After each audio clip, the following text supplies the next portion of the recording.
Okay, so for today, we're talking about this person, and his name is Carlos Modesto Villaluz Francisco, or popularly known as Botong. And sino nga ba siya?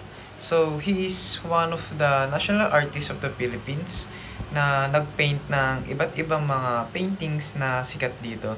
And he was born on November 4, 1912 in Angono and died at the age of 56 years old on March 31, 1969. Okay, so ito naman yung mga major artworks niya na sikat din naman sa Pilipinas. Pero pag-uusapan natin ngayon is yung artwork niya na ang title is Bayanihan sa Bukid.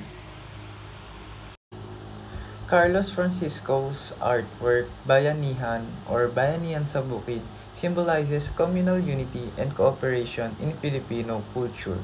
It depicts the tradition process of helping neighbors relocate, which with volunteers carrying the entire house and hosting a fiesta to express appreciation. The artwork entitled Bayanihan highlights the power of helping each other and working together towards a common goal. The title itself was taken from its root word bayani, which means hero, exemplifies the true meaning of being a hero by starting from yourself and as well as to others either in your neighborhood or community.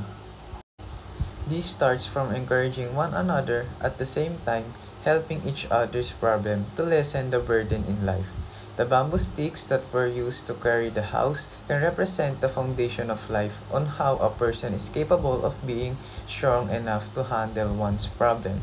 On the other hand, the problems or burdens represent the bahay kubo or the house itself.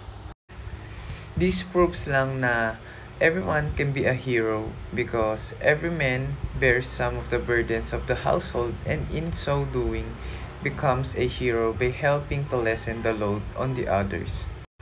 The painting also captures the every aspect of Filipino culture, which is showcasing the creative participation of every man, women, and even children. Carlos' transformation into a renowned artist in the Philippines is evident in the painting's beauty, realistic colors, textures, and proportional size of Bahay Kubo and the people. And that's all for today. I hope you learned something and have a nice day.